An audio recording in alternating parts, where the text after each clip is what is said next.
दोस्तों आ चुका है भूत नाशक बाबा। तो ये कहानी शुरू से लेकर अंत तक सुनना। यह कहानी सुनने में आपको बहुत मजा आएगा।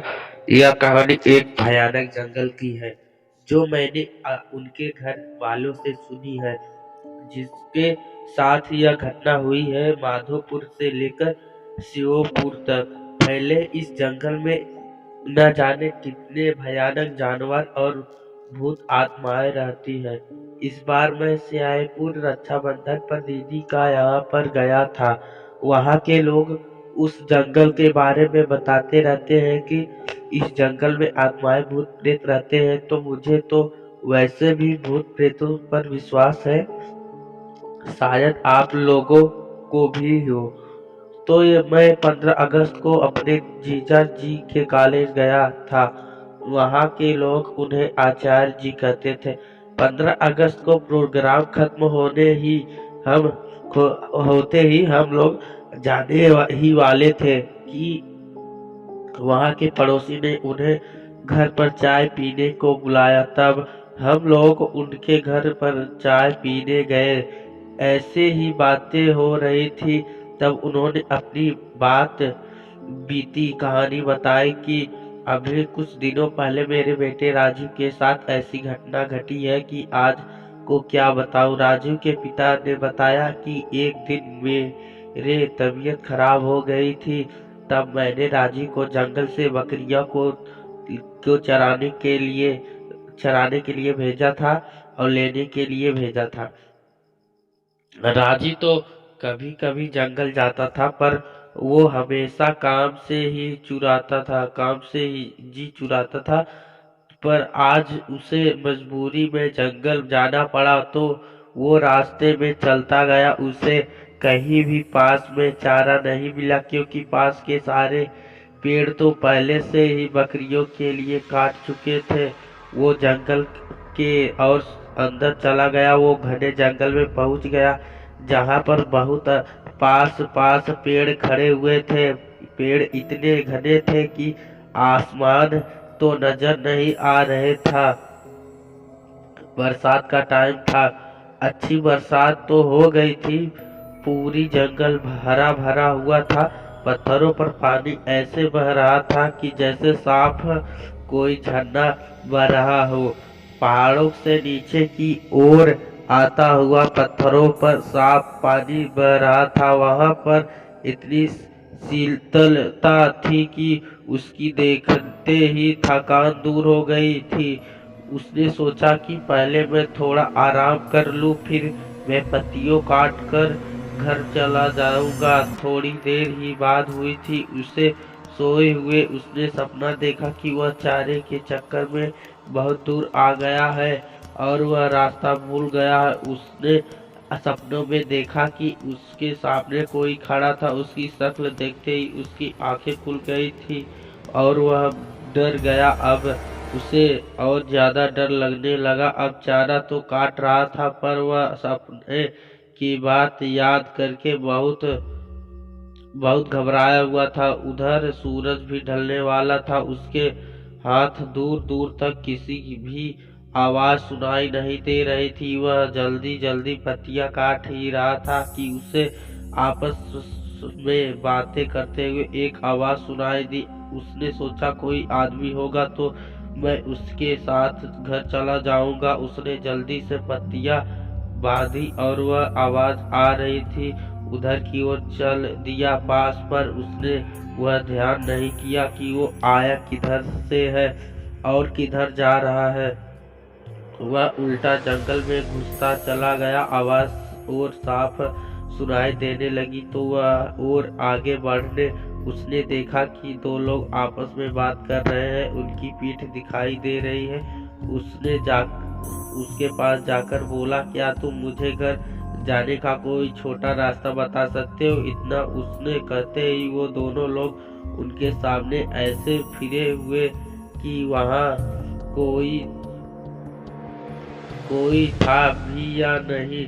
उनके गायब होते ही उसके पीछे कुछ गए और बेहोश हो गया। जब उसे होश आया होश आया तो क्या देखते है कि वो सामने वाला आदमी उसके उसके सामने खड़ा है, बड़ी बड़ी लाल आंखें, दांत बाहर निकले हुए और ऊपर से नीचे तक इतना भयानक कि वह डर गया और पागल सा होकर भागने लगा। उसने देखा कि एक भालू उसकी ओर भागता हुआ आया और उसके ऊपर झपटा। उसे लगा कि अब नहीं बचने वाला।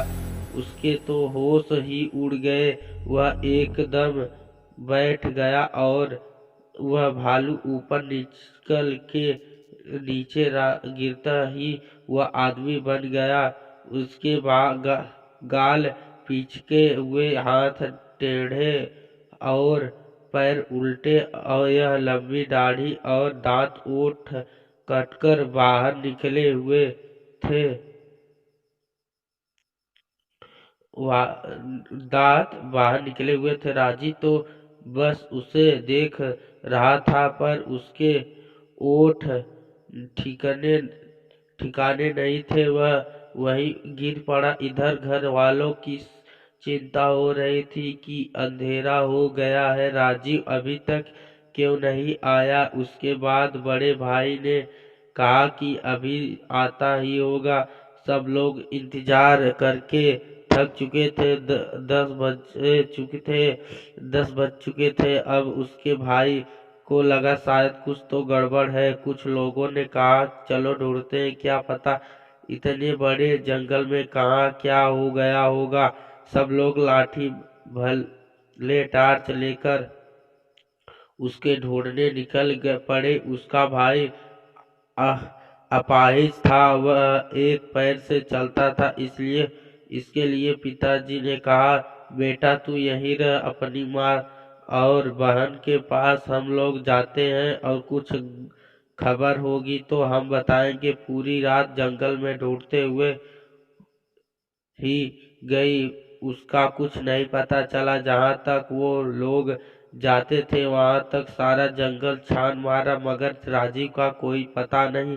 सब लोगों ने कहा कि अभी घने जंगल में जाना ठीक नहीं है, अभी सुबह होते ही चलेंगे। अभी 9 बज रहे हैं, 1 घंटे में सुबह, अभी 5 बज रहे हैं, 1 घंटे में सुबह हो जाएगी। लोगों ने वहीं बैठकर सुबह का इंतजार करने लगे। थोड़ी देर बाद सुबह हो गई। सब लोग ने कहा चलो फिर अब चलते हैं। सब लोग चल दिए आवाज लगाते हुए। राजीव राजीव पर राजीव बेचारे की भूख प्यास के मारे वो हालत हो गई थी कि वह सूध बूध खो बैठा था। उसे अब यह नहीं पता कि मैं कहाँ पर हूँ।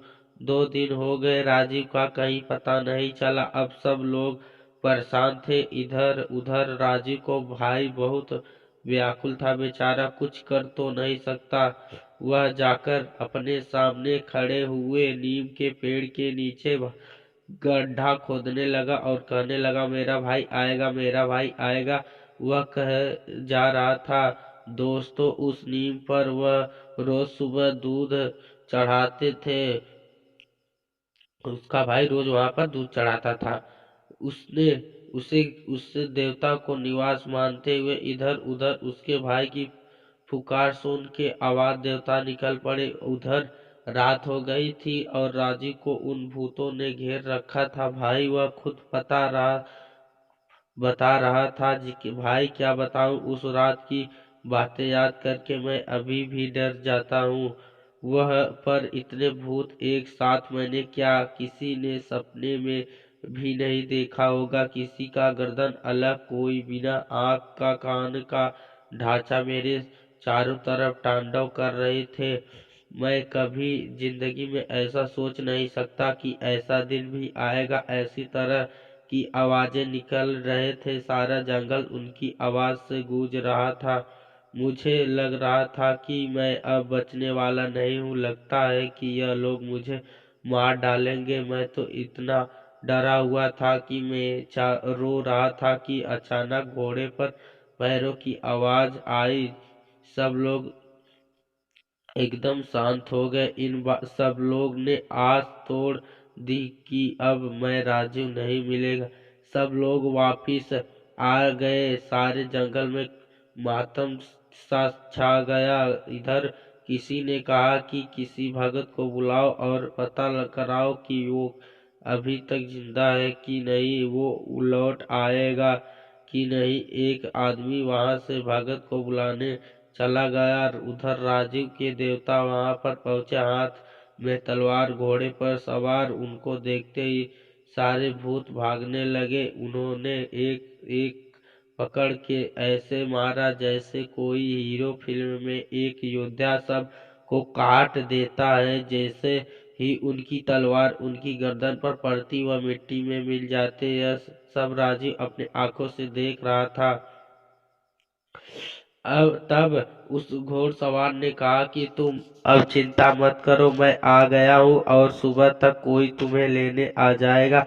अब तुम बेफिक्री खोद कर सो जाओ। उनके जाने से मेरा सारा डर खत्म हो गया था और मैं आराम से सो गया। इधर भगत जी आए। उन्होंने अपना ध्यान लगाकर देखा और कहा कि तुम्हारा लड़का सही सलामत है और कल आ जाएगा।